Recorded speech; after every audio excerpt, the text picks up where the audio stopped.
Hello दोस्तों, study with अनु में मैं अनु आपका स्वागत करती हूँ। कैसे हैं आप सब? आई होप आप सब स्वस्थ होंगे, मस्त होंगे और अपनी पढ़ाई लिखाई में व्यस्त होंगे। तो जैसे कि आप देख पा रहे हो, ये हमारे 500 प्लस दोबारा से मैंने दूसरा आपको स्टार्ट किया है टॉपिक, जिसमें हम मध्यकालीन का टॉपिक स्टार्ट किया है। इससे पहले हमने आधुनिक वाला से किया था, जिसमें हमने 500 प्लस प्रश्नों की श्रृंखला की थी, जिसमें हमने राष्ट्रीय आंदोलन से संबंधित क्वेश्चन किए थे। और मैंने बताया कि मैं अब मिक्सअप कराऊंगी आपको। तो ये है आपका, जिससे मतलब सबसे ज़्यादा क्वेश्चंस आते हैं। तो सबसे ज़्यादा क्वेश्चन उससे आते थे, तो मैंने वो टॉपिक आपको पहले कंप्लीट करा दिया। उसमें 500 प्लस आपके क्वेश्चन थे। तो हर आपकी क्लास में मैं 100 क्वेश्चन आपको कंप्लीट करा रही थी। और अब हमने शुरू किया है मध्यकालीन वाला। तो इसमें मध्यकालीन वाला ये जो टॉपिक है, इससे कर रहे हैं हम। तो उसके बाद उससे कम क्वेश्चन इस वाले टॉपिक से थे, तो मैंने सोचा ये आपको करवा देने चाहिए।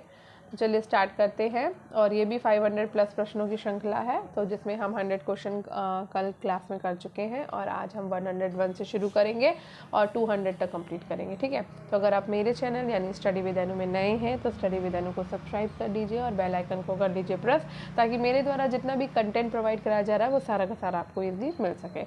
अब यहाँ पे थोड़ी सी जानकारी उन लोगों को दे देना चाहती हूँ जो चैनल पर नए हैं। ये क्लास उनके लिए है जो UGC नेट की तैयारी कर रहे हैं, जो तैयारी कर रहे हैं TGT की, जो तैयारी कर रहे हैं PGT की, जो तैयारी कर रहे हैं LT ग्रेड की, जो तैयारी कर रहे हैं GIC की, जो तैयारी कर रहे हैं GDC की, जो तैयारी कर रहे हैं DSSB की, जो तैयारी कर रहे हैं KVS की, जो तैयारी कर रहे हैं NVS की, और टीचिंग एग्ज़ाम्स की। अगर कोई भी तैयारी कर रहे हैं आप, तो ये क्लास आपके लिए, और आपका सब्जेक्ट होना चाहिए हिस्ट्री, ठीक है। तो चलिए शुरू करते हैं। तो ये उन लोगों के लिए है, बहुत यूज़फुल क्लास है, ज़रूर करिए, ठीक है। चलो शुरू करते हैं। पहला क्वेश्चन है हमारा, कवि चंडीदास ने किस भाषा की लोकप्रियता में योगदान दिया था? तो कवि चंडीदास ने बंगाली भाषा की लोकप्रियता में योगदान दिया था। चंडीदास राधा कृष्ण लीला संबंधी साहित्य का आदि कवि माने जाते हैं और इनका बंगाली वैष्णव समाज में बड़ा मान था। चंडीदास को द्विज, दीन, बाऊ आदि कई नामों से जाना जाता है। इनकी पदावली को प्रायः कीर्तनिया लोग गाते थे, ठीक है। आगे बढ़ते हैं। नेक्स्ट क्वेश्चन है, किस शासक के काल में किलाए कुहना मस्जिद का निर्माण हुआ था? तो किलाए कुहना मस्जिद का जो निर्माण हुआ है वो आपका शेरशाह सूरी के शासनकाल में हुआ, ठीक है। किलाए कुहना दिल्ली में पुराना किला के परिसर के अंदर स्थित एक मस्जिद है। शेरशाह सूरी ने हुमायूं को पराजित करने के बाद पुराना किला पे कब्जा किया और उसके अंदर 1541 में किलाए कुहना मस्जिद का निर्माण करवाया। चैतन्य महाप्रभु किसके उपासक थे? चैतन्य महाप्रभु कृष्ण के उपासक थे। भक्ति काल के प्रमुख कवियों में चैतन्य महाप्रभु प्रमुख थे। उन्होंने गौड़ी संप्रदाय की स्थापना करी है और उनके अनुयायियों के द्वारा बाउल आंदोलन को आरंभ किया गया। बाउल, ठीक है। चैतन्य महाप्रभु कृष्ण और राधा के उपासक थे। औरंगजेब का मकबरा कहाँ पर है? तो औरंगजेब का मकबरा है औरंगाबाद में। औरंगजेब का मकबरा भारत के महाराष्ट्र राज्य के औरंगाबाद नामक स्थान पर स्थित है। इसे औरंगजेब ने खुद अपने जीवन काल में बनवाया और ये मुगल सल्तनत का अंतिम महत्वपूर्ण शासक था। इसकी मृत्यु 1707 के बाद मुगल साम्राज्य बिखर गया, ठीक है। नेक्स्ट है, निम्नांकित में से कौन भारत में दोहरे गुंबद का प्राचीनतम मुगल कालीन उदाहरण माना जाता है? तो भारत में दोहरे गुंबद का प्राचीनतम मुगल कालीन उदाहरण माने जाते हैं आपके हुमायूं का मकबरा, दिल्ली। हुमायूं का मकबरा भारत में मुगल वास्तुकला का प्रथम उदाहरण है और ये मकबरा हुमायूं की दाजी बेगम ने 1565 में बनवाया था। इस मकबरे में दोहरे गुंबद का प्रयोग किया गया और इस मकबरे के चारबाग शैली के कारण इसे ताजमहल का पूर्वगामी माना जाता है। नेक्स्ट है, मुगल काल के सर्वाधिक प्रसिद्ध संगीतज्ञ तानसेन का मूल नाम था। तो तानसेन का मूल नाम क्या था? तानसेन का मूल नाम था रामतनु पांडे। तानसेन और रामतनु पांडे हिंदुस्तानी शास्त्रीय संगीत के एक महान ज्ञाता थे। वे सम्राट अकबर के नवरत्न में से एक थे और उनका संबंध ग्वालियर नगर से है। तानसेन ने हरिदास से वृंदावन में संगीत की शिक्षा ग्रहण की है, ठीक।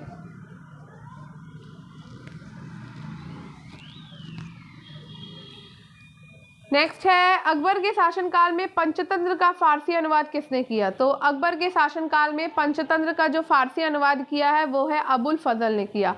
पंचतंत्र का फारसी अनुवाद अनवर सुहेली नाम से अबुल फजल ने किया है। ठीक है, अबुल फजल ने अकबरनामा जैसी प्रसिद्ध पुस्तक की रचना भी करी है। 1573 में ये सर्वप्रथम अकबर के दरबार में आए और इनका जन्म 14 जनवरी 1551 को हुआ था। ठीक है, नेक्स्ट क्वेश्चन है, सियार उल मुत्खेरीन मुत्खेरीन का लेखक कौन है? तो सियार उल मुत्खेरीन के लेखक हैं गुलाम हुसैन खान तबतबाई। सियार उल मुत्खेरीन गुलाम हुसैन खान तबतबाई के द्वारा लिखित एक ऐतिहासिक कृति है और ये पुस्तक 3 खंडों में है, जिसमें प्रथम खंड हिंदुस्तान के भूगोल, जलवायु आदि से है, द्वितीय खंड औरंगजेब की मृत्यु के बाद बंगाल और तृतीय खंड बंगाल के नवाबों से संबंधित है। निम्नलिखित में से किसने रामायण का बंगला रूपांतर प्रस्तुत किया था? तो रामायण का बंगला रूपांतर कृत्तिवास ने प्रस्तुत किया है। रामायण का बांग्ला रूपांतर कृत्तिवास ने किया। ये ग्रंथ मूल रामायण का शब्दानुवाद नहीं है, बल्कि इसमें मध्यकालीन बंगाली समाज और संस्कृति का विविध चित्रण भी है। बंग भाषा के इस महाकाव्य में 6 कांड, आदि कांड, अयोध्या कांड, अरण्य कांड, किष्किंधा कांड, सुंदर कांड और लंका कांड है। फुतुह उस सलातीन का लेखक कौन था? तो फुतुह उस सलातीन का लेखक है इसामी। अब्दुल मलिक इसामी 14वीं सदी के भारतीय इतिहासकार और दरबारी कवि थे। ये बहमनी सल्तनत के संस्थापक अलाउद्दीन बहमन शाह के संरक्षण में थे और इन्होंने फारसी भाषा में भारत के मुस्लिम विजय के काव्यात्मक इतिहास फुतुह उस सलातीन की रचना की है। ठीक है, नेक्स्ट क्वेश्चन है, अब्दुल फजल ने किस संगीतज्ञ के संदर्भ में कहा था कि उसके जैसा गायक पिछले 1000 वर्षों में भारत में नहीं हुआ? तो ये उन्होंने कहा था तानसेन के लिए। अबुल फजल ने संगीतज्ञ तानसेन के विषय में कहा था कि उसके जैसा गायक पिछले 1000 वर्षों में भारत में नहीं हुआ। तानसेन अकबर के काल का सर्वश्रेष्ठ संगीतज्ञ था और वो ध्रुपद गायन शैली का महान संगीतकार था। अकबर ने उसे कंठा भरण वाणी विलास की उपाधि प्रदान की थी और वो अकबर के नवरत्नों में से एक था। लोगों में लोकप्रिय नाम मुजहिद से जाना जाने वाला सूफी संत था। तो ये सूफी संत था शेख अहमद सरहिंदी। शेख अहमद सरहिंदी को मुजहिद आलिफ सानी की उपाधि और शेख नासरुद्दीन को चिरागे दहलवी की उपाधि दी गई थी। नेक्स्ट है, किस भक्तिकालीन संत ने पहली बार अपने उपदेश में हिंदी भाषा का प्रयोग किया है? तो रामानंद ने अपने उपदेश में पहली बार हिंदी भाषा का प्रयोग किया था। रामानंद भक्ति काल के प्रथम संत थे। उन्होंने हिंदी भाषा को अपने मत के प्रचार का माध्यम बनाकर भक्ति आंदोलन को जनाधार दिया। इन्होंने कृष्ण और राधा के स्थान पर राम और सीता की भक्ति का आरंभ किया। कबीर ने अपनी कोई रचना नहीं लिखी। उनके सिद्धांतों को उनके शिष्य धर्मदास के द्वारा बीजक में संकलित किया गया है। नेक्स्ट है, किस सूफी ने भारत को धरती का स्वर्ग कहा था? तो धरती का स्वर्ग कहा अमीर खुसरो ने। अमीर खुसरो ने भारत को धरती का स्वर्ग कहा था। ये निजामुद्दीन औलिया का शिष्य था और इसने ही ख्याल संगीत की उत्पत्ति और संगीत यंत्र सितार और तबला का आविष्कार भी किया है। शेख निजामुद्दीन औलिया और बाबा फरीद चिश्ती सिलसिला के संत थे। नेक्स्ट है, संत नामदेव पेशे से एक दर्जी थे। संत नामदेव पेशे से दर्जी थे। महाराष्ट्र में भक्ति आंदोलन को लोकप्रिय बनाने में इनकी महत्वपूर्ण भूमिका थी और ये वारकरी संप्रदाय से संबंधित थे। संत ज्ञानेश्वर जो हैं वो इनके गुरु थे। ठीक है, नेक्स्ट क्वेश्चन है, निम्नलिखित सूफी संतों को कालक्रम के अनुसार व्यवस्थित कीजिए और निम्नलिखित विकल्पों में से सही विकल्प का चुनाव करिए। तो यहाँ पर सबसे पहले आ जाएंगे आपके ख्वाजा मोइनुद्दीन चिश्ती, जो कि 1143 से 1236 तक रहे। उसके बाद निज़ामुद्दीन औलिया 1236 से 1325 तक, मीर सैयद गेसुद्राज 1321 से 1422 तक, शेख अहमद सरहिंदी 1563 से 1625 तक। ख्वाजा सैयद महमूद गेसुद्राज के शिक्षा का केंद्र कर्नाटक का केंद्र गुलबर्गा था। दीन दुखियों के प्रति दया भाव के कारण उन्हें बंदा नवाज की उपाधि मिली थी। ठीक है, नेक्स्ट है, भक्ति संत रामानंद के गुरु राघवानंद का संबंध था। तो ये श्री संप्रदाय से राघवानंद का संबंध था। रामानंद के गुरु राघवानंद का संबंध श्री संप्रदाय से था। काशी के स्वामी राघवानंद के श्रीमठ में रहकर रामानंद ने वेद पुराण और अन्य ग्रंथों का अध्ययन किया। श्री संप्रदाय की स्थापना 12वीं शताब्दी में रामानुज ने की है, जो वैष्णव धर्म से संबंधित है और इनका मत है विशिष्टा द्वैतवाद। नेक्स्ट है, कौन से चिश्ती सूफी संत को चिरागे दहलवी के लोकप्रिय नाम से जाना जाता है? तो शेख नासरुद्दीन महमूद को जाना जाता है। चिश्ती सूफी संत और शेख नासिरुद्दीन महमूद को चिरागे दहलवी के नाम से भी जाना जाता था। ये निज़ामुद्दीन औलिया के शिष्य थे। इन्होंने तौहीद वदूदी की रचना करी। खैरुल मजलिस इनके कथनों का संग्रह है। भारत में चिश्ती संप्रदाय की स्थापना ख्वाजा मोइनुद्दीन चिश्ती 1143 से 1236 में अजमेर में की है। निम्नलिखित में से किसने संतों की जीवनियों के संकलन वाले भक्तमाल की रचना की थी? तो ये नाभादास ने की है। नाभादास अग्रदास जी के शिष्य और साधु सेवी थे। इन्होंने भक्तमाल नामक ग्रंथ की रचना करी, जिसमें संतों की जीवनियों के संकलनों की चर्चा की गई है। इस ग्रंथ में सभी संप्रदायों और सभी संप्रदाय के संतों का समान भाव से श्रद्धापूर्वक संस्मरण किया गया। भक्तमाल अर्थात जैसे माला में 4 वस्तुएं मुख्य होती हैं, मड़िया, सूत्र, सुमेरु, फुंदना यानी कि गुच्छा, वैसे ही भक्तमाल में भक्तजन मणि है, भक्ति है सूत्र, माला के ऊपर जो सुमेरु होता है वो है श्री गुरुदेव, और सुमेरु का जो गांठ रूपी गुच्छा है वो है हमारे श्री भगवान। भक्तमाल कोई सामान्य रचना नहीं है, अपितु ये एक आशीर्वादात्मक ग्रंथ है। नेक्स्ट है वो भक्ति काल का संत जिनके पास विभिन्न जातियों के 12 शिष्य थे, तो वो थे रामानंद। भक्ति आंदोलन को दक्षिण से उत्तर लाने का श्रेय रामानंद को है, जिनका जन्म इलाहाबाद प्रयागराज में हुआ था। रामानंद रामानुज के मातावलंबी राघवानंद के शिष्य थे और इनका दृष्टिकोण उदार था, और इन्होंने सभी जातियों, धर्मों, यहाँ तक कि मुसलमानों को भी अपना शिष्य बनाया। वे पहले उपदेशक थे जिन्होंने हिंदी का प्रयोग किया। इनकी 2 महिला शिष्य भी थी, पद्मावती और सुरसरी। रामानंद के 12 शिष्यों में जाट, धन्ना, नाई, सेना, मोची, रैदास, जुलाहा, कबीर और पीपा राजपूत प्रमुख थे। नेक्स्ट है निम्नलिखित में से पुष्टि मार्ग की स्थापना किसने की थी? तो पुष्टि मार्ग की स्थापना वल्लभाचार्य ने की। वल्लभाचार्य भक्तिकालीन सगुण धारा की कृष्ण भक्ति शाखा के आधार स्तंभ और पुष्टि मार्ग के प्रणेता माने जाते हैं। इन्हें वैश्वानरावतार, अग्नि का अवतार कहा गया है। ये वेद शास्त्र में पारंगत थे। रामानुज, निम्बिकाचार्य, माधवाचार्य और वल्लभाचार्य ने ज्ञान के स्थान पर भक्ति को अधिक प्रश्रय देकर वेदांत को जन सामान्य की पहुंच के योग्य बनाने का प्रयास किया। ये वैष्णव धर्म के अतिरिक्त जैन, बौद्ध, शैव, शाक्त आदि धर्म संप्रदायों के अद्वितीय विद्वान थे।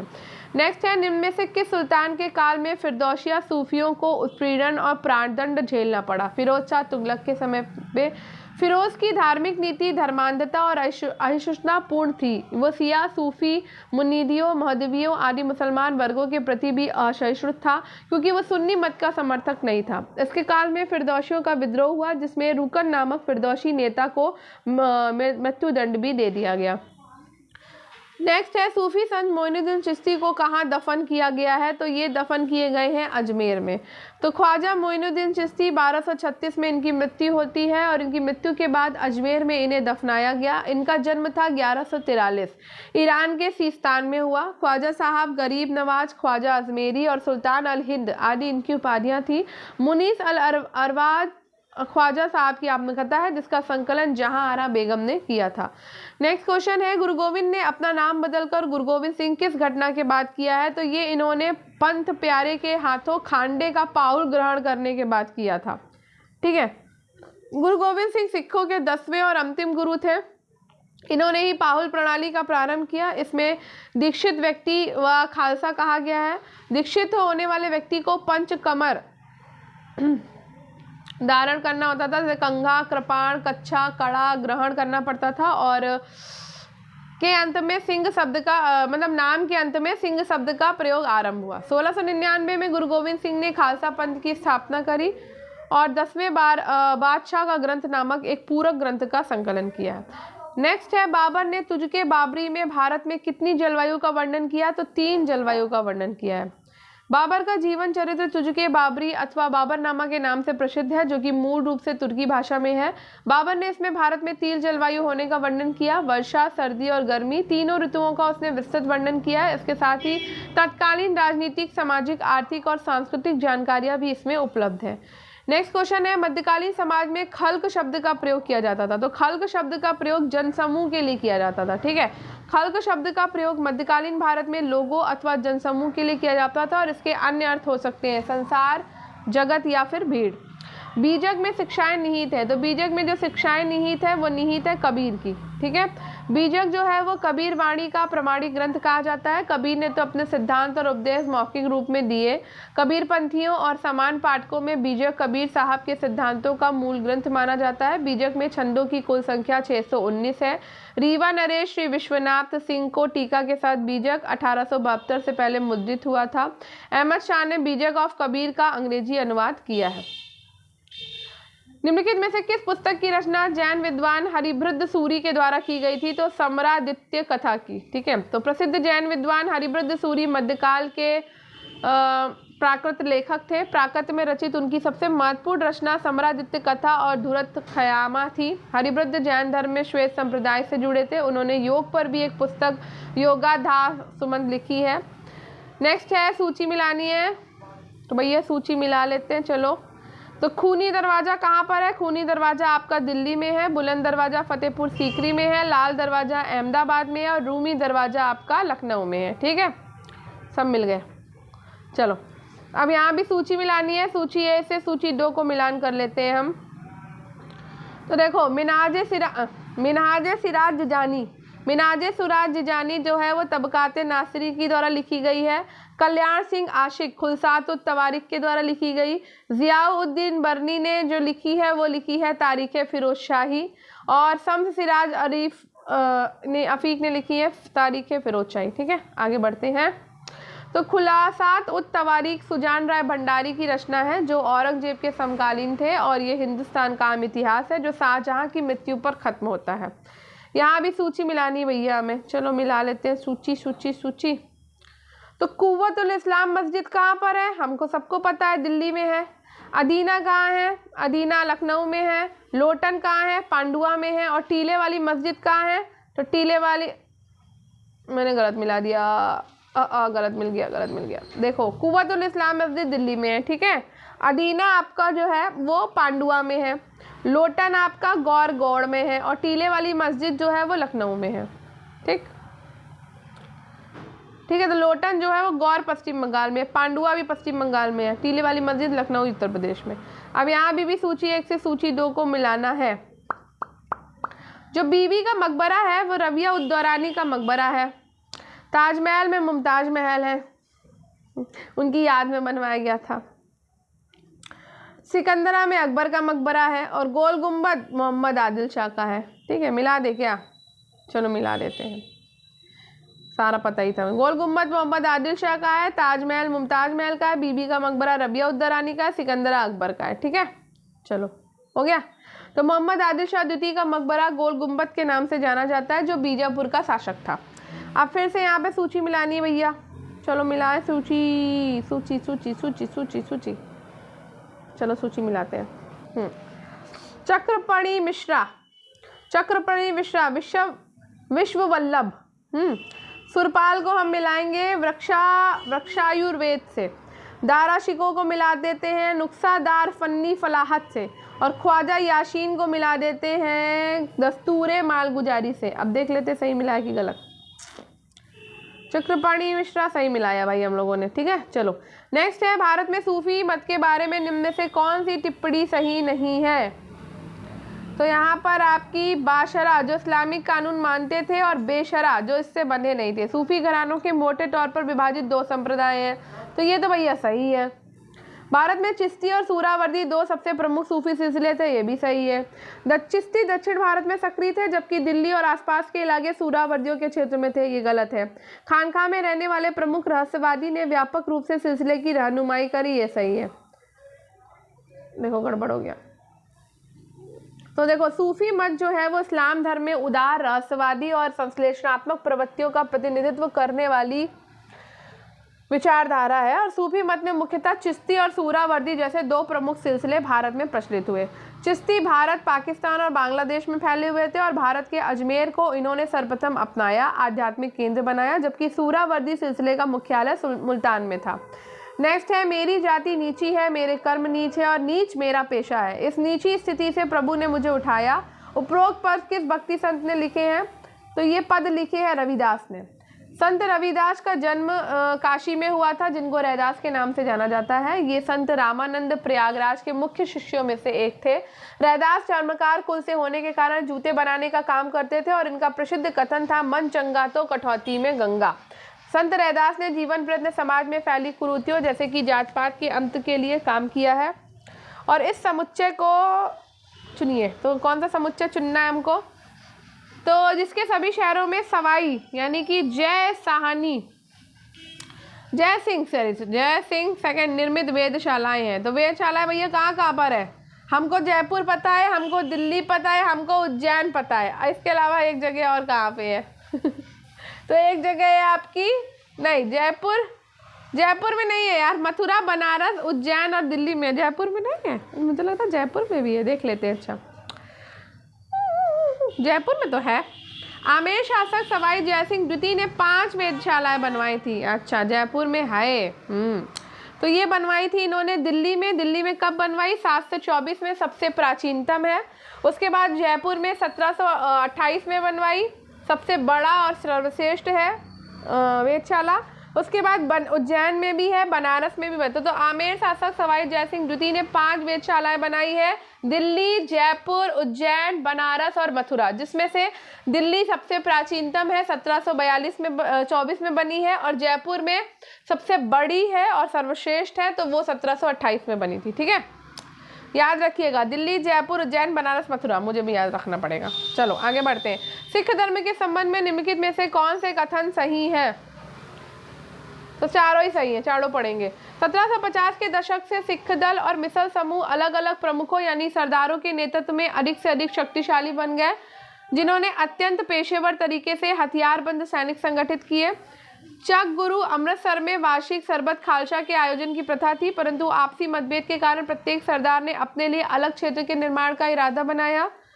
इस प्रक्रिया पर अंत में रणजीत सिंह, जो कि 1780 से 1839 तक रहे, उन्होंने रोक लगाई। उन्होंने खालसा के नाम से पंजाब में एक राज्य की स्थापना करी और सभी गुरु खत्री थे, परंतु 17वीं शताब्दी में उनके सेनापति अर्थात मसंद जो है वो अधिकांशतः जाट थे। तो मिसले जो है वो छोटे राजनीतिक सिख क्षेत्र थे। मुगल बादशाह की 1710 को प्रसारित राजाज्ञा से बड़े पैमाने पर सिखों का उत्पीड़न हुआ और आगे फर्रुखशियर ने भी इसी नीति को जारी रखा। इसलिए सिखों ने अपने को तरुण दल और बुढ़ा दल में संगठित किया और आगे चलकर इन्हीं से अनेक राज्य संघ बने, जो कि मिसले कहलाई। ठीक है, नेक्स्ट है, कश्मीर में ऋषि सिलसिला का संस्थापक कौन था? तो कश्मीर में ऋषि सिलसिला का संस्थापक था शेख नरूद्दीन। सूफी विचारधारा से प्रेरित ऋषि आंदोलन कश्मीर में शेख नरूद्दीन ऋषि के द्वारा चलाया गया। कश्मीर में 15वीं-16वीं सदियों में सूफीवाद के ऋषि पंथ का उदय हुआ। शेख नरूद्दीन ऋषि को नंद ऋषि के नाम से भी जाना जाता है, जिसने कश्मीर के लोगों के जीवन पर गहरा प्रभाव डाला था। नेक्स्ट है, निम्नांकित स्मारकों को कालक्रमानुसार व्यवस्थित करिए। चलो भैया व्यवस्थित करते हैं। अकबर का मकबरा कहाँ है? तो भैया सिकंदरा में ही है। गोल गुम्बद बीजापुर में है। चार मीनार कहाँ पर है आपकी? हैदराबाद में। शेख सलीम चिश्ती का मकबरा कहाँ पर है? फतेहपुर सीकरी में। तो देखो काल क्रमानुसार व्यवस्थित करना है, तो कौन कब कब बना? तो भैया शेख सलीम चिश्ती का जो मकबरा है फतेहपुर सीकरी में, वो पहले बना था। तो देखो CDAB, तो यहाँ पे पहले, हाँ देखा, शेख सलीम चिश्ती का मकबरा पहले बनेगा, फिर चार मीनार बन जाएगी, फिर सिकंदरा में अकबर का मकबरा बनेगा, फिर गोल गुम्बद बीजापुर बनेगा, क्योंकि मोहम्मद आदिल शाह तो बाद ही में आया था। तो सलीम चिश्ती अजमेर के ख्वाजा मोइनुद्दीन चिश्ती के पौत्र थे और इन्हीं के आशीर्वाद से अकबर को पुत्र रत्न की प्राप्ति हुई। बाबा सलीम चिश्ती के सम्मान में अकबर ने 1572 में, ठीक है, कब? 1572 में फतेहपुर सीकरी की स्थापना करी और अकबर ने फतेहपुर सीकरी को अपनी राजधानी बनाया और यहीं जोधाबाई महल है, पंचमहल है, सलीम चिश्ती का मकबरा, बीरबल महल आदि का भी निर्माण करवाया। हैदराबाद में चार मीनार का निर्माण सुल्तान मोहम्मद कुली कुतुब शाह यानी कि कुतुब शाही वंश ने करवाया है। सिकंदरा आगरा से 4 किलोमीटर दूर है, जहां पर अकबर ने स्वयं अपने मकबरे का निर्माण शुरू किया था और जहांगीर ने इसे पूरा करवाया। गोल गुम्बद बीजापुर के सुल्तान मोहम्मद आदिल शाह द्वितीय का मकबरा है। तो शेख सलीम चिश्ती का मकबरा जो है वो 1580 से 81 में बनता है फतेहपुर सीकरी में। चार मीनार हैदराबाद में बनेगी 1591 में। अकबर का मकबरा 1613 में सिकंदरा में बनेगा और गोल गुम्बद 1656 में बीजापुर में बनेगी। ठीक है, नेक्स्ट, सुल्तान के द्वारा सैन्य बलों का पुनर्गठन किया गया। तत्पश्चात सेनापति को अमीरुल उमरा कहा गया और बारबरा दारान नामक अधिकारियों का एक समूह बनाया गया जिसका काम ज़रूरत के वक्त फौज को जुटाना था। इसके अलावा 200 यक जवान अथवा सिलाह दारान थे जिनका काम सुल्तान के निजी शस्त्रों का संरक्षण था। सुल्तान के 400 अंगरक्षक थे जिन्हें खासल खेल कहा जाता था। गुलबर्गा के इस बहमनी सुल्तान की पहचान करें तो ये है मोहम्मद प्रथम। अलाउद्दीन बहमन शाह प्रथम दक्षिण के बहमनी वंश का प्रथम सुल्तान था जिसे मोहम्मद बिन तुगलक के दरबार में जफर खां का खिताब मिला। इसके पश्चात मोहम्मद शाह प्रथम बहमनी वंश का द्वितीय सुल्तान हुआ। उसने नई शासन व्यवस्था चलाई जिसका संचालन उसके 8 मंत्रियों के द्वारा होता था। उसने महल के रक्षकों की गारद का पुनर्गठन किया। सैन्य बलों को पुनर्गठित करके उसके सेनापति को अमीरुल उमरा कहा गया और खासा खेल को सुल्तान के 400 अंगरक्षकों का दायित्व दिया गया और उसकी मृत्यु अत्यधिक मदभान के कारण हो गई थी। नेक्स्ट है निम्नांकित चिश्ती सूफी शेखों को कालक्रमानुसार व्यवस्थित करिए। तो यहाँ पे आएंगे पहले मोइनुद्दीन चिश्ती, उसके बाद आ जाएंगे निज़ामुद्दीन औलिया, फिर आ जाएंगे गेजुद्राज, फिर आएंगे सलीम चिश्ती। तो भारत में चिश्ती परंपरा के प्रथम शेख उस्मान के शिष्य ख्वाजा मोइनुद्दीन चिश्ती थे। मोइनुद्दीन चिश्ती 1192 में मोहम्मद गोरी के साथ भारत आए। उन्होंने चिश्तिया परंपरा की नींव रखी और उसके बाद चिश्ती परंपरा को क्रमशः बाबा फरीद, निज़ामुद्दीन औलिया, अमीर खुसरो, गेसुदराज, शेख सलीम चिश्ती ने आगे बढ़ाया। अकबर ने सलीम चिश्ती के प्रति आदर भाव रखने के कारण फतेहपुर सीकरी में शेख सलीम चिश्ती के मकबरे का निर्माण कराया था। नेक्स्ट है निम्नांकित में से कौन शाहजहां के चित्रकार थे। तो भैया शाहजहां के जो चित्रकार थे वो थे मोहम्मद नादिर समरकंदी और मीर हाशमी। मुगल चित्रकला की नींव हुमायूं के शासनकाल में पड़ी है। अपने निर्वासन के दौरान उसने मीर सैयद अली और अबू समंद नामक 2 फारसी चित्रकारों की सेवाएं प्राप्त करी। शाहजहां कालीन प्रसिद्ध चित्रकार था फकीरुल्लाह, मीर हासिम, मोहम्मद नादिर समरकंदी, अनूप मुरार, विचित्र आदि थे। यद्यपि शाहजहां को चित्रकला की अपेक्षा स्थापत्य कला में अधिक रुचि थी, फिर भी उसका एक विख्यात चित्र भारतीय संग्रहालय में उपलब्ध है जिसमें शाहजहां को सूफी नृत्य करते हुए दिखाया गया है। नेक्स्ट है निम्नांकित में से कौन सा युग्म सुमेलित नहीं है। तो भैया इनायत खां शाहजहां नामा के हैं, भीमसेन ने नुस्ख ए दिलकुशा लिखी है, मोहम्मद काजिम ने आलमगीर नामा लिखी है, लेकिन मोहम्मद वारिस ने बहार आजम नहीं लिखी। मोहम्मद वारिस ने नहीं लिखी है, अब्दुल काजिम नाजिर ने बहार आजम नामा लिखी है। ठीक है। अमीर खुसरो के द्वारा रचित कृतियां निम्नलिखित में से कौन सी हैं। तो अमीर खुसरो ने यहाँ पे हस्त बिहिस्त भी लिखी है, मतला उल अनवर भी लिखी है और खजान उल फतूह लिखी है और नुहू सिपीहर भी लिखी है। अमीर खुसरो का वास्तविक नाम अबुल हसन था और ये निज़ामुद्दीन औलिया के शिष्य हैं।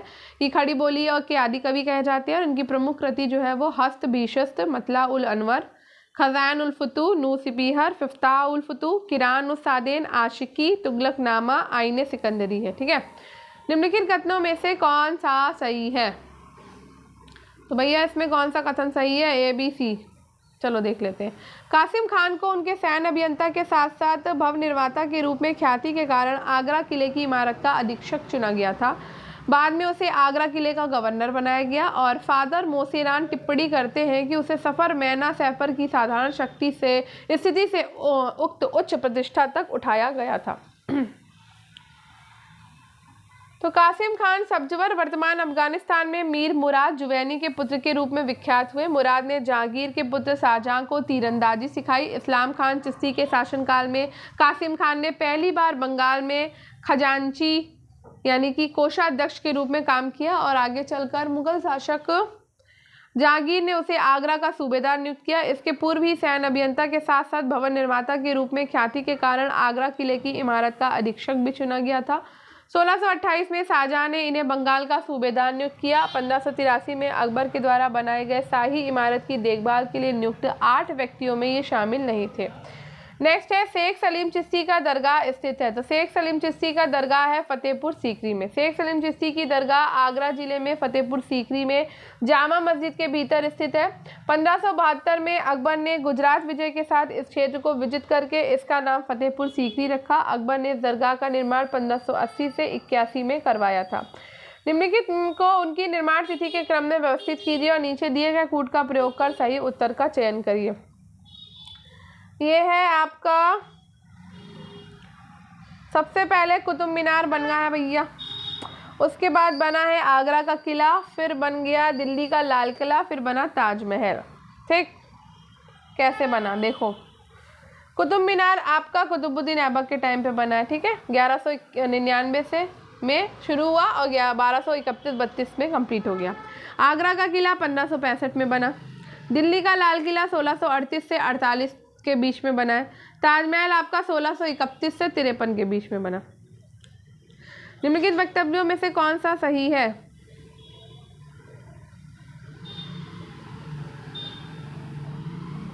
तो वल्लभाचार्य आंध्र प्रदेश के ब्राह्मण थे किंतु बनारस में रहते थे। वल्लभाचार्य ने सबसे पहले दामोदर दास को ब्रह्म संबंध मंत्र के द्वारा दीक्षा दी। वल्लभ संप्रदाय में गुरु की गद्दी उनके वंशजों तक ही सीमित रही है। उनके किसी भी शिष्य को दूसरे को दीक्षा देने का अधिकार नहीं था।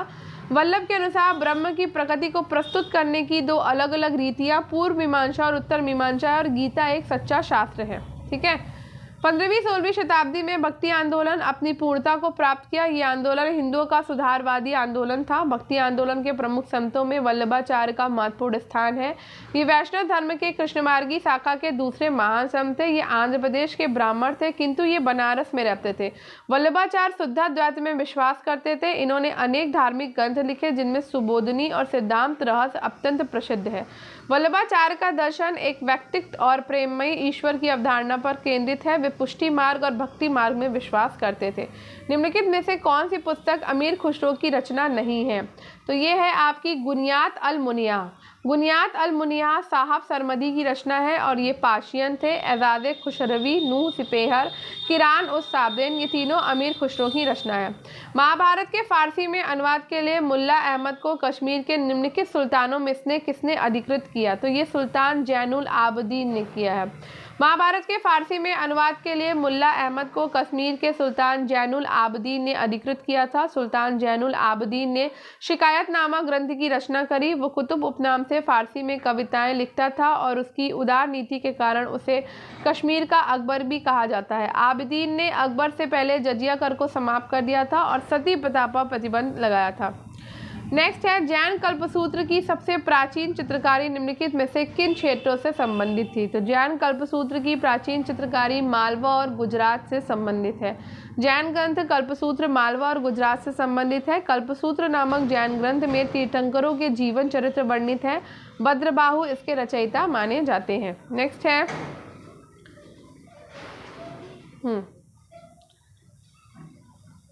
कथन और कारण। तो बलबन ने महत्वपूर्ण इक्ताओं में ख्वाजा की नियुक्ति की जिसका चयन मुस्तसरफरों में किया गया था। ये एक दीवानी अधिकारी था और उसका कार्य लेखा और रिकॉर्ड से संबंधित था। ठीक है, सही है। हाँ, पहुंच गए।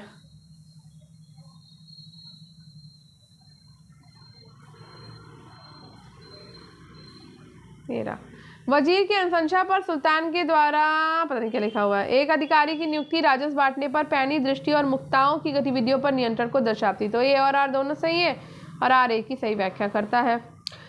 तो दोनों सही है क्योंकि बलबन जो है वो दिल्ली सल्तनत के गुलाम वंश का एक शासक था जिसने अपने महत्वपूर्ण इक्ताओं में ख्वाजा की नियुक्ति करी जिसका कार्य लेखा और रिकॉर्ड से संबंधित था। ये ऐसे अधिकारी होते थे जो राजस्व बांटने पर पैनी दृष्टि और मुक्ताओं की गतिविधियों पर नियंत्रण को दर्शाती है।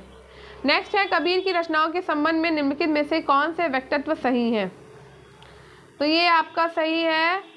कबीर पंथियों के द्वारा रचित कबीर के पदों के सर्वाधिक श्रद्धेय संग्रहों में बीजक हैं जो आदि ग्रंथ में संग्रहित हैं। पंजाबी परंपरा के बजाय दादू पंथियों के द्वारा पंचवानी में रचित कबीर के पद अपेक्षाकृत कम प्रमाणिक हैं। सॉल्ट बॉडविल का तर्क है कि आदि ग्रंथ में संग्रहित कबीर संग्रह कबीर पंथियों के सांप्रदायिक आग्रहों से मुक्त है। डेविड लॉरेंस का मानना है कि कबीर के सभी तीनों प्रमुख संग्रहों में अन्य स्रोतों से ली गई सामग्री के प्रक्षेप है। कबीर 15वीं शताब्दी के भारतीय रहस्यवादी कवि थे जिन्होंने बीजक ग्रंथ की रचना करी। पंजाबी परंपरा के बजाय दादू पंथियों के द्वारा पंचवानी में रचित पद अपेक्षाकृत कम प्रमाणित है। शार्ल्ट वॉडविल का तर्क है कि आदि ग्रंथ में संग्रहित ग्रंथ कबीर पंथियों के सांप्रदायिक आग्रहों से मुक्त है। निम्नलिखित में से कौन सा युग्म सही सुमेलित नहीं है? निकोली डी कॉन्टी, अथानासियस निकीतन, इब्न बतूता और अब्दुल रक्काक। तो कौन सा भैया सही है इसमें? डी आपका सही सुमेलित नहीं है। अब्दुल रज्जाक सीरिया नहीं। तो निकोली डी कॉन्टी इटली से थे। अथानासियस निकितन रूस से, इब्न बतूता मोरक्को से आया था। लेकिन अब्दुल रज्जाक कहाँ से आया बताओ? सीरिया से नहीं आया था, फारस से आया था। निकोली डी कोंटी इटली से 1420 में विजयनगर के शासक देवराय प्रथम के दरबार में आया।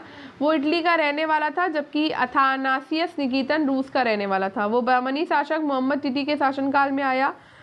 इब्न बतूता मोरक्को का रहने वाला था। वो मोहम्मद बिन तुगलक के शासनकाल में भारत आया, जबकि अब्दुल रज्जाक सीरिया से नहीं बल्कि फारस का रहने वाला था। वो देवराय द्वितीय के शासनकाल में भारत आया था। नेक्स्ट है, उसके परदादा ने बहुत सारे पशुओं, पौधों और लोगों के बारे में लिखा था, लेकिन अपने चित्रकारों को उनकी तस्वीरें बनाने का आदेश नहीं दिया था। इस शाही परदादा यानी कि प्रपोत की जोड़ी को चिन्हित करिए। तो ये हैं आपके बाबर। तो चित्रकला के बाबर और जहांगीर, चित्रकला के क्षेत्र में मुगलों का विशिष्ट योगदान रहा। उन्होंने राज दरबार, शिखर, प्रगति, पशुओं और युद्ध के दृश्यों से संबंधित नए विषयों को आरंभ किया। बाबर और जहांगीर, परदादा और प्रपोत की जोड़ी ऐसी थी जिसने इन सभी के विषय में लिखा जरूर था, लेकिन अपने चित्रकारों को उनकी तस्वीर बनाने का आदेश नहीं दिया था। नेक्स्ट है, अकबरनामा में चित्रित पांडुलिपि की विशेषताएं निम्नलिखित में से कौन सी हैं? तो ये है आपकी अकबरनामा की मुगल चित्रकारी में अक्सर एक चित्र के साथ दो चित्रकार संबद्ध थे। रेखांकन और रंगाई अक्सर एक चित्रकार के द्वारा की जाती है और सहयोगी केवल पोर्ट्रेट को पूरा करते थे।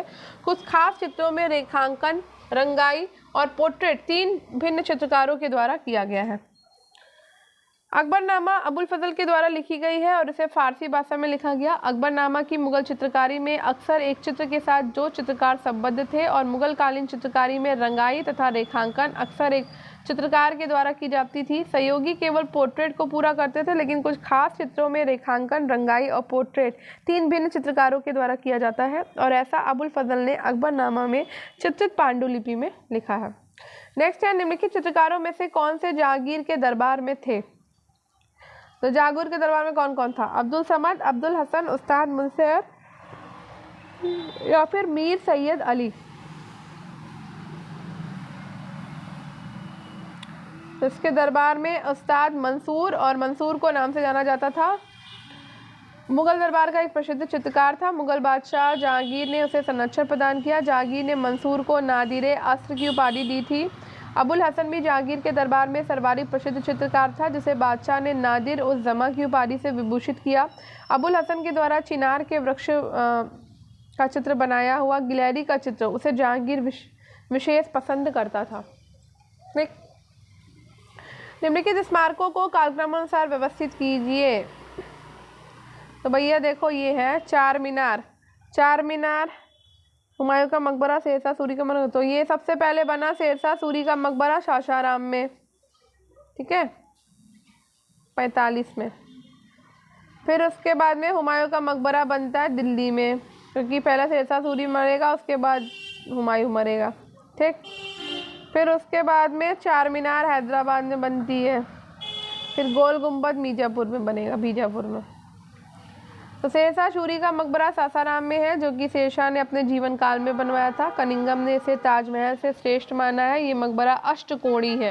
हुमायूं का मकबरा दिल्ली में है और ये हुमायूं की विधवा हाजी बेगम के आदेशानुसार 1565 में बना था और इसे ताजमहल का पूर्वगामी कहा गया।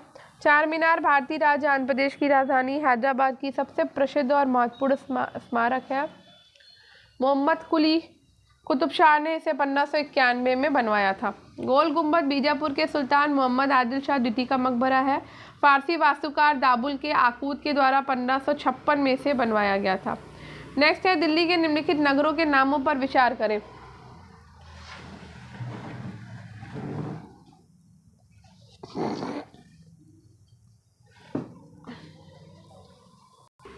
दिल्ली के निम्नलिखित नगरों के नामों पर विचार करिए। तो ये है सबसे पहले सीरी, फिर उसके बाद आएगा खिजराबाद, उसके बाद हम जाएंगे जहांपना, फिर जाएंगे हम तुगलकाबाद में, ठीक है। तो दिल्ली के निम्नलिखित नगरों की स्थापना का कालक्रम इस प्रकार है। सीरी 1303 में अलाउद्दीन खिलजी के द्वारा बनवाई गई। तुगलकाबाद गयासुद्दीन तुगलक ने 1320 में बनाया। जहांपना नगर मोहम्मद बिन तुगलक ने 1325 से 1351 में। खिजराबाद शहर की स्थापना खिजर खान ने 1414 से 1421 में करी है। 1303 में अलाउद्दीन खिलजी ने चित्तौड़ पर विजय प्राप्त करी और अपने पुत्र खिजर खान के नाम पर चित्तौड़ का नाम जो है वो खिजराबाद कर दिया था।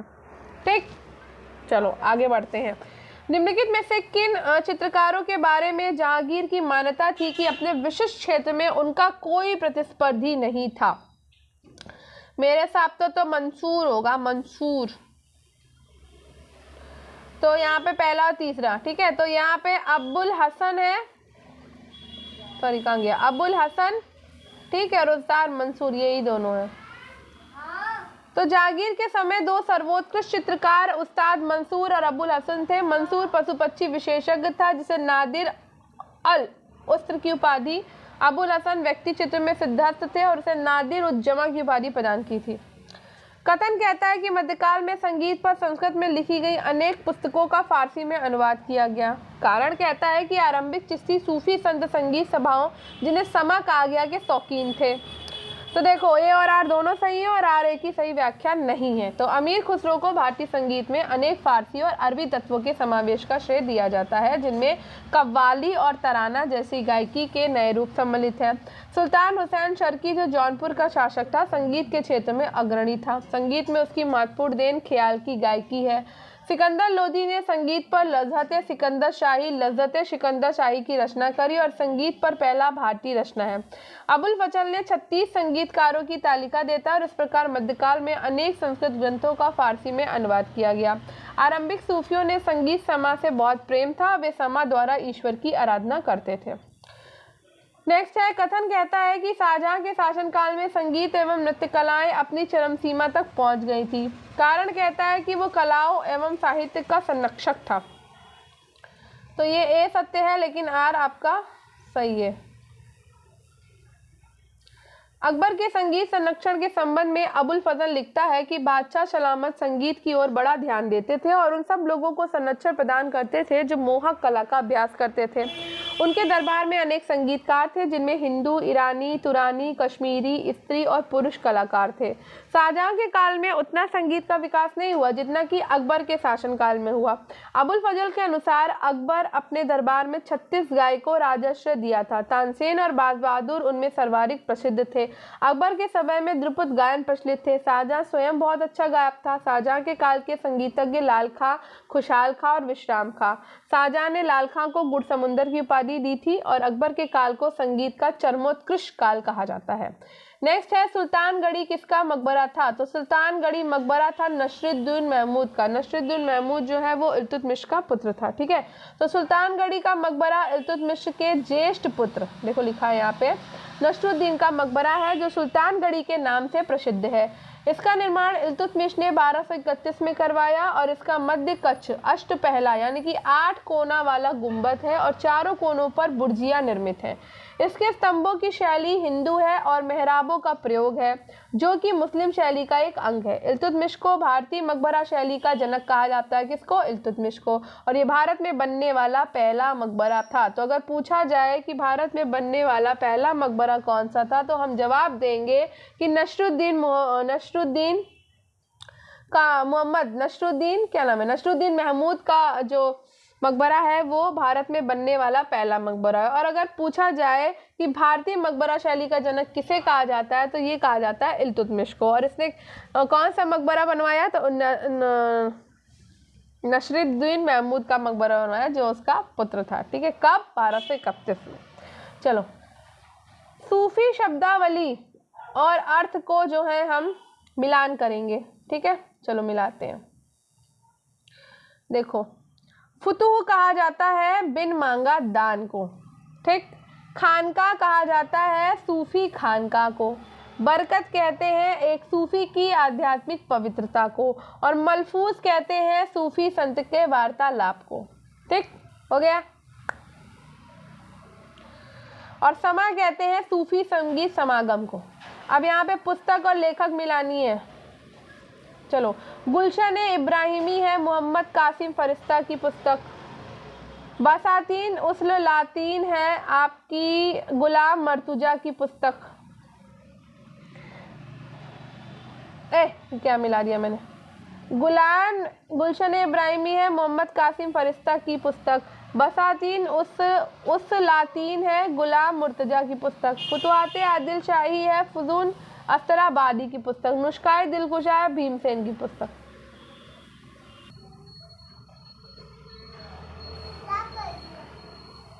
अभी नहीं साफ हो रहा, साफ करो।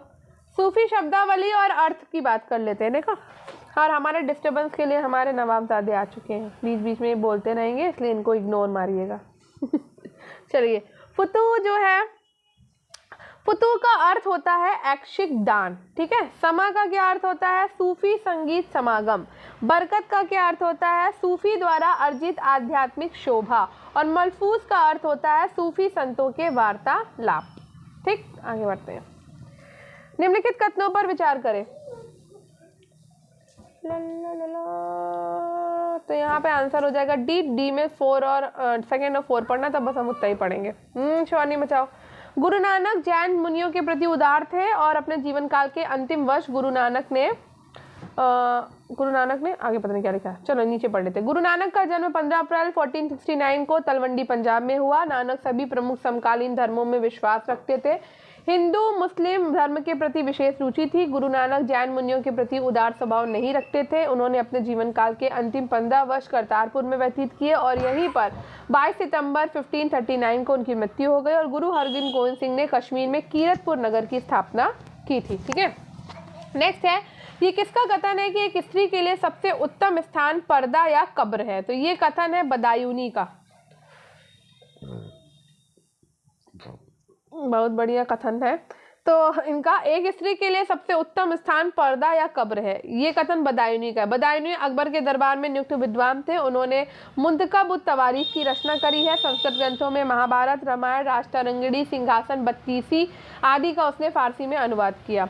अभिकथन कहता है, नेक्स्ट क्वेश्चन है, अभिकथन कहता है कि जहांगीर के शासनकाल में चित्रकला अपने चरमोत्कर्ष पे पहुंच गई। तो ये बात बिल्कुल सही है। वो अन्य कला में रुचि नहीं रखता था, तो ऐसा तो कहीं नहीं है।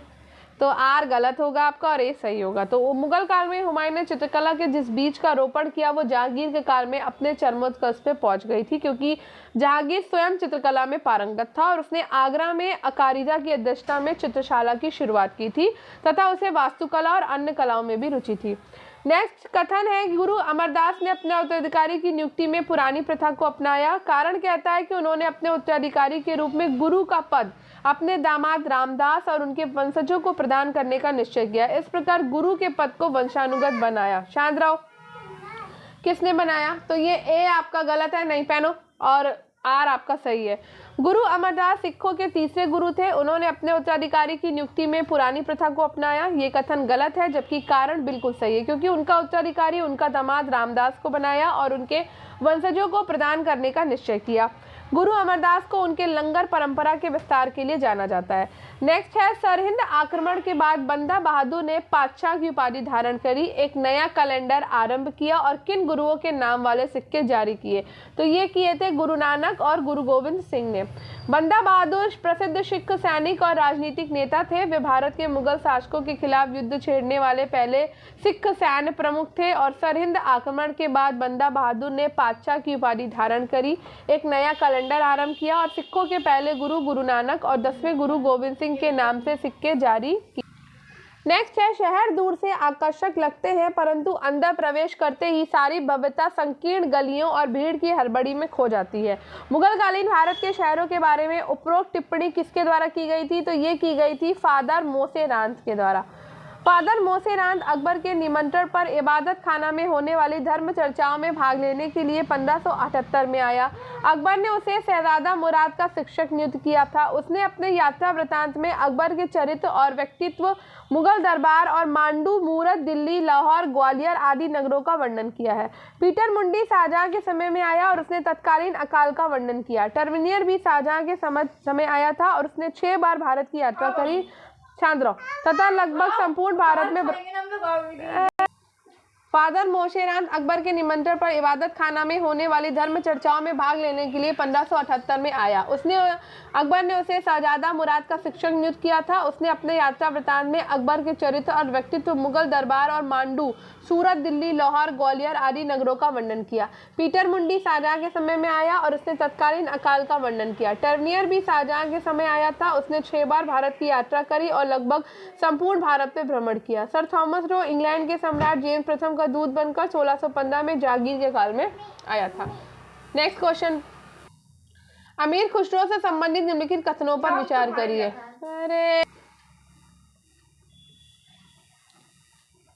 1, 2 और 4, ठीक है, तो इसका आंसर होगा वासु। अरे क्या हो रहा है यहाँ पे, 1, 2 और 4। वह सूफी संत शेख निजामुद्दीन औलिया के शिष्य थे।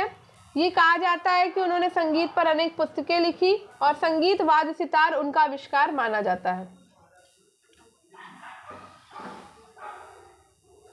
अमीर खुसरो चिश्ती संप्रदाय के शेख निजामुद्दीन औलिया के प्रिय शिष्य थे। उन्होंने संगीत पर अनेक पुस्तकें लिखी। उनके ग्रंथ खजाइन उल फुतू अथवा तारीखे अलाई, अलाउद्दीन की 15 विजयों और आर्थिक सुधारों का वर्णन, सितार का आविष्कार अमीर खुसरो ने किया था।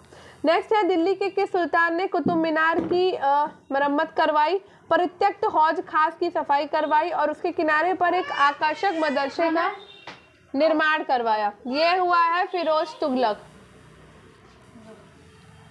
कुतुब मीनार का निर्माण कुतुबुद्दीन ऐबक ने करवाया है, लेकिन समय समय पर दिल्ली के सुल्तानों जैसे इल्तुतमिश, अलाउद्दीन खिलजी, फिरोज शाह तुगलक ने पुनर्निर्माण एकदम शांत नहीं करवाया, लेकिन फिरोज शाह के समय में उसकी मरम्मत कार्य और मदरसों का निर्माण करवाया गया था। अब बात करते हैं संत कवि और उनकी रचना। संत कवि और उनकी रचनाएं। कबीर की रचना क्या है? बीजक है। तुलसीदास की विनय पत्रिका।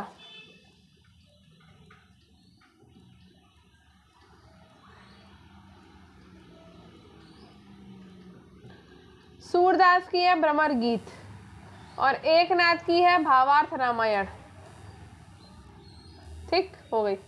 स्थानों के पुराने नाम और आधुनिक नाम। अरे बाप रे, बरन किसको कहते थे, कराचिल किसको कहते थे, तबर हिंद किसको कहते थे और पट्टन किसको कहते थे भैया? चलो यहाँ देखते, मुझे भी नहीं पता है इनके नाम। तो बरन कहते थे बुलंदशहर को, कराचिल कहते थे कुल्लू को, तबर हिंद कहते थे भटिंडा को और पट्टन कहते थे अनहिलवाड़ को। ठीक है। निम्नलिखित लेखकों और रचनाओं में से कौन सा युग्म सही सुमेलित नहीं है? तो निजामुद्दीन औलिया तबकाते अकबरी के हैं। कफी खान जो है वो, ये कफी खान वाला ही रॉन्ग है। अब्दुल हमीद लाहौरी है पातशाह नामक के। मोहम्मद काजिम है आलमगीर नामक के। कफी खान की पुस्तक या रचना का नाम मुंतखब उल लुबाब है। साकी मुस्तैद खां की रचना मासीर आलमगीरी है, जिसमें औरंगजेब के शासनकाल का वर्णन है। किस मुगल बादशाह के काल में मुगल चित्रकला में प्राकृतिक दृश्यों का चित्रण पराकाष्ठा पर पहुंच गया था? जहांगीर के टाइम पे।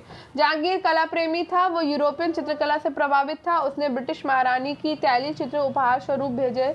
मुगल चित्रकला में प्राकृतिक दृश्यों का चित्रण जहांगीर के काल में पराकाष्ठा पर पहुंच गया। अबुल हसन प्राकृतिक दृश्यों का प्रसिद्ध चित्रकार था। निम्नलिखित में से बाबरनामा के संबंध में कौन सा कथन सही नहीं है? तो बाबरनामा में वर्णित घटनाएं कालक्रमानुसार नहीं दी गई हैं। तो बाबर की आत्मकथा का नाम बाबरनामा और तुझके बाबरी है। ये चगताई तुर्की भाषा में लिखित है। बाबर मुगल साम्राज्य का भारत में संस्थापक था। अकबर ने अपने समय में अपने दरबारी अब्दुल रहीम खान खाना से बाबरनामा का फारसी भाषा में अनुवाद करवाया। बाबरनामा को बाबर ने जहां तक भी संभव हुआ स्पष्ट और सख्त लिखा। अपनी दुर्बलताओं, नशा की करने की आदतों, दावतों, दोषों आदि को भी छिपाने का प्रयत्न नहीं किया। उसने अपना विवरण अपने सिंहासन के बैठने के समय से शुरू किया और बीचों बीच में कुछ समय को छोड़कर प्रायः 1529 के अंत तक लिखा है। ठीक है, चलो नेक्स्ट। स्थान और संस्थापक देख लेते हैं। तो बीकानेर राव बीका का है। कीर्ति स्तंभ चित्तौड़ जो है वो राणा कुंभा ने बनवाया था। शहर अहमदाबाद जो है वो अहमद शाह के नाम पर, अहमद शाह। और होशंगाबाद जो है वो अल्प खान ने बनवाया। ठीक है। शेख सफरुद्दीन याहिया मनेरी सूफी सिलसिले से संबंध रखते थे। फिरदौसी, शेख सरफुद्दीन याहिया मनेरी सुहरावर्दी के फिरदौसिया शाखा के प्रसिद्ध संत थे। फिरदौसिया शाखा का क्षेत्र भारत में बिहार तक ही सीमित रहा है। शेख याहिया ने अपने पत्रों के द्वारा वहदत उल वजूद के सिद्धांत को इस्लाम के कानून के निकट लाने की चेष्टा करी। ठीक है। नेक्स्ट क्वेश्चन है कथन ए और कारण आर। तो मध्यकालीन भक्ति आंदोलन बौद्ध और जैन मत के मानने वालों को हिंदू धर्म से जोड़ने में सफल रहा, ये कथन कहता है, सही है। और कारण कह रहा है कि सांस्कृतिक समायोजन की प्रक्रिया में जनजाति के अनेक लोग हिंदू जाति पिता में सम्मिलित हो गए। ठीक है, दोनों ही सही है। तो मध्यकालीन भक्ति आंदोलन ने सामाजिक व्यवस्था पर जो भ्रांतियां फैली हुई थी उस पर चोट किया, मूर्ति पूजा का विरोध किया, इस्लाम हिंदुओं की जाति पिता से लाभान्वित हुआ, अतः धर्म प्रचारकों ने जाति पिता के बंधनों को समाप्त करने का प्रयत्न किया। इसके अलावा भक्ति आंदोलन के संतों ने बौद्ध जैन धर्म से लोगों को अपने धर्म में जोड़ने का प्रयत्न किया। इसके अलावा आदिवासी लोगों को भी प्रभावित संतों के उपदेश से मिला। कबीर, नानक, रामदास, तुलसी, सूरदास आदि ने समाज सुधार के लिए प्रयत्न किए हैं। नेक्स्ट है शेख नूरुद्दीन ने स्थापना की थी। तो शेख नूरुद्दीन ने स्थापना कश्मीर में सूफियों के ऋषि सिलसिले से करी है। मध्यकालीन सूफी संत शेख नूरुद्दीन ने कश्मीर में ऋषि सिलसिले की स्थापना की थी और उन्होंने हिंदू मुस्लिम एकता पे बल दिया। शेख नूरुद्दीन ने अपने आध्यात्मिक गुरु शैव साध्वी लल्लदेव लल्ला योगेश्वरी के प्रभाव में आकर ऋषि सिलसिला चलाया था। सल्तनत काल में उलेमा और सुल्तान के बीच संबंधों के संदर्भ में निम्नलिखित में से कौन सा कथन सही है? तो ये है उपयुक्त में से कोई नहीं। सल्तनत काल में सुल्तान और उलेमा के बीच संबंधों का जो विवरण दिया गया उसमें बहुत ही मतभेद दिखाई पड़ता है। सल्तनत के शुरुआत में उलेमाओं का शासन पर नियंत्रण या प्रभाव दिखाई पड़ता है, लेकिन उलेमाओं का सबसे पहले विरोध अलाउद्दीन खिलजी के द्वारा किया जाता है। उसने उलेमाओं से ना ही सलाह लिया, ना ही उन्हें खलीफा के नाम का सहारा लिया। इसी प्रकार मोहम्मद बिन तुगलक ने भी उलेमा वर्ग को शासन में हस्तक्षेप नहीं करने दिया। अतः इसके बाद भी उलेमाओं का प्रभाव दिल्ली सल्तनत में काफी था। कथन कहता है कि तुर्कों ने भवनों पर हिंदू शैली के अनुसार मानवीय और पशु आकृतियों को अंकित करने की परंपरा का अनुसरण नहीं किया। कारण कहता है कि उन्होंने ज्यामितीय एवं फूल पत्तियों की आकृतियों और फलक पैनलों पर कुरान की आयतों को अंकित किया है। तो दोनों ही सत्य हैं और आर्य की व्याख्या भी करता है। कला और स्थापत्य के क्षेत्र में हिंदू इस्लामिक संस्कृतियों के मध्य समन्वय, भारतीय इस्लामिक कथा का मिश्रण अधिक स्पष्ट है। तुर्क बहुधा हिंदू अलंकरण के नमूने जैसे कि घंटियों के नमूने, स्वास्तिक, कमल आदि का प्रयोग करते थे, लेकिन मानवीय और पशु आकृतियों को अंकित करने की परंपरा का अनुसरण नहीं किया। इस्लामी स्थापत्य कला की सबसे प्रमुख विशेषता है मेहराब का गुंबद का प्रयोग। इस्लाम में जीवित वस्तुओं का चित्रण निषिद्ध होने के कारण लिखावट और ज्यामिति डिजाइनों का अंकन प्रचलित था। नेक्स्ट है साहित्यिक रचना और उनके लेखक। तो यहाँ पर आबद उल हर्ब व अल सुजात जो है वो फ़क्र ए मुदब्बिर की है। तबकात नासिरी में जाएंगे मिनाज सिराज के साथ। तारीख़ जहाँ गुशा जो है वो अता मलिक जुवैनी की है और तारीख़ फिरोज शाही है ज़ियाउद्दीन बरनी की। फिर नीचे भी कूट का मिलान करना है। तो इक्ताए तमलीक वंशिकता से संबंधित है। मजलिसे खलवत राजा और उच्च अधिकारियों के बीच गुप्त बैठक से है। महसूल जो है वो प्रांत की कुल आय से है। और इक्ताए इस्तिगाल लघुकालिक फौजदारी से। ठीक, निम्नलिखित घटनाओं को उनके कालक्रम अनुसार व्यवस्थित कीजिए और नीचे दिए गए कूट की सहायता से सही उत्तर का चयन करिए। तो रामानंद के द्वारा वैष्णव भक्ति का प्रचार किया गया। फिर उसके बाद दक्कन में चिश्ती सूफी सिलसिले की नींव पड़ी है। फिर इबादत खाने का बंद होना है। फिर उसके बाद आदि ग्रंथ का संकलन किया गया। तो रामानंद ने 1299 से 1411 तक में इनका जन्म इलाहाबाद में हुआ है। उन्होंने विष्णु के स्थान पर राम भक्ति आरंभ करी थी। शेख बुरहानुद्दीन गरीब ने दौलताबाद को अपना शिक्षा का केंद्र बनाकर दक्षिण में चिश्ती सिलसिले का प्रचार किया। 14वीं शताब्दी में शेख बुरहानुद्दीन गरीब निजामुद्दीन औलिया के शिष्य थे। अकबर ने इबादत खाने का निर्माण कब कराया? तो ये कराया 1575 में। और इबादत खाने को बंद कब किया गया है? तो ये भी याद रखना है 1582 में। ठीक, आदि ग्रंथ का संकलन सिख धर्म के 5वें गुरु अर्जुन देव ने करवाया। कब करवाया? 1604 में कराया। निम्नलिखित में से कौन सा चित्रकार पशुओं का चित्रण करने में बेजोड़ था? तो ये था उस्ताद मंसूर। उस्ताद मंसूर 17वीं शताब्दी के मशहूर चित्रकार थे। वो जहांगीर के दरबार को सुशोभित करते थे। उन्होंने विभिन्न पशुओं का बेजोड़ चित्रण किया। सर्वप्रथम साइबेरियन सारस उन्होंने ही चित्रित किए थे। जहांगीर ने इसे नादिर उल अस्र युग में दुर्लभ की उपाधि दी थी। अबुल हसन ने जहांगीर के सिंहासनारोहण का चित्र बनाया और उसे नादिर उल जमा की उपाधि मिली। मीर सैयद अली चित्रकार के साथ कवि भी था। इसे हुमायूं ने नादिर उल अस्र की उपाधि दिया था और अकबर के समय में बसावन यूरोपीय शैली का विशेषज्ञ माना जाता था। नेक्स्ट है ऐतिहासिक ग्रंथ और लेखक को मिलाएंगे हम। तो शाहजहांनामा इनायत खान का है, नुस्खाए दिलकुशा भीमसेन का है, पातशाहनामा है अब्दुल हामिद लाहौरी का और आलमगीर नामा है मोहम्मद कासिम का। तारीख़े फिरोजशाही किसके द्वारा लिखी गई? तो ये लिखी गई है ज़ियाउद्दीन बरनी और शम्से सिराज अफीक के द्वारा। ज़ियाउद्दीन बरनी एक मुस्लिम इतिहासकार और राजनीतिक विचारक हैं। दिल्ली सल्तनत के मोहम्मद बिन तुगलक और फिरोज शाह शासकों के समय में था और इनके द्वारा लिखित ग्रंथ तारीख़े फिरोजशाही मध्यकालीन भारत को जानने का प्रमुख दस्तावेज है। शम्से सिराज अफीक अपनी रचना तारीख़े फिरोजशाही में फिरोज शाह तुगलक के शासन की सभी घटनाओं का आरंभ से अंत तक विस्तृत वर्णन किया है। उन इतिहासकारों का नाम बताइए जिन्होंने मध्यकालीन भारतीय राज्य की केंद्रीकृत प्रवृत्ति पर प्रत्यक्ष प्रश्न चिन्ह लगाए। तो ये लगाया था बर्टन स्टाइन ने और इनके साथ साथ हैं कौन? Frank Perlin. बर्टन स्टाइन और फ्रैंक पर्लिन दो ऐसे इतिहासकार थे जिन्होंने मध्यकालीन भारत के विषय की चर्चा करी और भारतीय राज्य की केंद्रीकृत प्रवृत्ति पर प्रत्यक्ष प्रश्न चिन्ह लगाया। नेक्स्ट है सूफी संत और कार्य क्षेत्र पे। चुप चुप। शेख मोइनुद्दीन चिश्ती। शेख मोइनुद्दीन चिश्ती जो है वो अजमेर से हैं। शेख बाउद्दीन जकारिया हैं मुल्तान से। शेख फरीदुद्दीन मसूद गंज शकर अजोदन से हैं। शेख निजामुद्दीन औलिया जो है वो दिल्ली से। निम्नलिखित में से कौन सा कथन सही है? शांत रहिए। अपने भवनों के निर्माण के तुर्क सुल्तानों के मेहराब और गुंबद का भरपूर प्रयोग किया। ना तो मेहराब ना ही गुंबद का आविष्कार तुर्कों या मुसलमानों ने किया था। तुर्कों ने अपने भवनों में उच्च कोटि के चूने के गारे का प्रयोग किया है। तो दिल्ली सल्तनत के सुल्तानों ने अपने भवनों में उच्च कोटि के चूने के गारे का प्रयोग किया। तुर्क शासकों ने अपने भवनों पर शहतीर का प्रयोग किया था और इस्लाम के आगमन से पूर्व स्थानीय शैली को शहतीरी शिल्प कहा जाता था। गुंबद और मेहराब की कला भारतीयों ने अरबों से सीखी थी। अब यहाँ पर हमें करना है सूची 1 से सूची 2 का मिलान।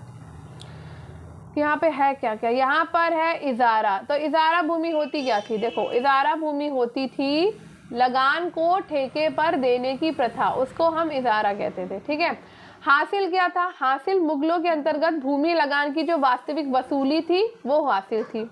गल्ला बख्शी क्या होता था? तो गल्ला बख्शी भूमि लगान निर्धारण और एकत्रण का मुगलों के अंतर्गत एक तरीका होता था, गल्ला बख्शी। और अगर बात करें नाबूद की, तो नाबूद जो था वो क्षेत्र था जहाँ पे फसल खराब हो गई हो, उसे हम कहते थे नाबूद। अब निम्नलिखित में से किसका ये मत है कि एक महिला एक शासक के रूप में अपने दायित्व का भलीभांति पूर्वक निर्वाह नहीं कर सकती क्योंकि मूलभूत रूप से उसमें बुद्धि संपन्नता की कमी है? तो ये कहा है भैया इसामी ने। इसामी सल्तनत काल के महत्वपूर्ण इतिहासकार थे और उनका मानना था कि महिला जो है वो एक शासक के रूप में अपने दायित्वों को भलीभांति पूर्वक निर्वाह नहीं कर सकती क्योंकि मूलभूत रूप से महिलाओं में बुद्धि की संपन्नता की कमी होती है। इसामी की महत्वपूर्ण पुस्तक है फुतूह उस सलातनी। उसमें गजनी के यामिनी वंश के उत्थान से लेकर मोहम्मद तुगलक के शासनकाल तक का वर्णन किया गया है। फ्रिज में रखो इसको। निम्नलिखित मुगल शासकों में से किसने बीमारी से ठीक हो जाने के बाद सूफी संत ख्वाजा मोइनुद्दीन चिश्ती को धन्यवाद देने स्वरूप अपने कान में बुंदा पहनाया था? ये किया था जहांगीर ने। जहांगीर शराब के लत से बहुत ज़्यादा बीमार पड़ गया और उसने अजमेर के चिश्ती ख्वाजा मोइनुद्दीन के दरबार में आशीर्वाद देने गया। तत्पश्चात उसने अपने कानों में बाली पहना और जहांगीर को गहनों से बहुत ज़्यादा लगाव था। नेक्स्ट है, निम्नलिखित में से किसने अपने पिता के शासन के बारे में कहा कि ईरान सिर्फ शियाओं के लिए और तुर्की एवं तुरान सिर्फ सुन्नियों के लिए है, जबकि भारत में सुन्नी और शिया एक मस्जिद में और ईसाई और यहूदी एक चर्च में इकट्ठे होकर पूजा करते हैं? ये कहा था जहांगीर ने। मुगल शासक जहांगीर ने अपने पिता के शासन के बारे में कहा कि ईरान सिर्फ शियाओं के लिए और तुर्की और तुरान सिर्फ सुन्नियों के लिए है, जबकि भारत में सुन्नी और शिया एक मस्जिद में और ईसाई एवं यहूदी एक चर्च में इकट्ठे होकर पूजा करते हैं। नेक्स्ट है जागीर के द्वारा शुरू की गई अल्तमगा जागीर के अभिलक्षण किससे मिलते जुलते थे? तो ये मिलते जुलते थे वतन जागीर से। अल्तमगा जागीर की शुरुआत जागीर के समय में हुई थी और ये वतन जागीर का अभिलक्षण था तथा ये एक सरकारी अनुदान के रूप में केवल उन्हीं को दी जाती थी जिन परिवारों पर बादशाह की विशेष कृपा होती थी। नेक्स्ट और लास्ट क्वेश्चन है, पुराने किले के सामने दिल्ली में खैरुल मंजिल नाम की मस्जिद का निर्माण किसने कराया था? तो खैरुल मंजिल नाम की जो मस्जिद है उसका निर्माण महामंगा ने कराया था। अकबर की धाय माता थी महामंगा, इन्होंने दिल्ली में एक मदरसा की स्थापना करी है, ठीक है, जो खैरुल मंजिल के नाम से प्रसिद्ध है। महामंगा ने 1560 से 62 में एक पेटीकोट सरकार चलाई थी और राज्य की सर्वे सर्वा वही रहेंगे। तो ये था आज का लास्ट क्वेश्चन। आई होप आपको आज की क्लास पसंद आई होगी। क्लास पसंद आई हो तो वीडियो को लाइक शेयर और चैनल को सब्सक्राइब करना बिल्कुल ना भूलें और स्टडी विद अनु के साथ कनेक्टेड है। फीडबैक जरूर दिया करिए, अगर थोड़ा सा भी क्लास पसंद आई हो तो शेयर जरूर किया करिए, ठीक है।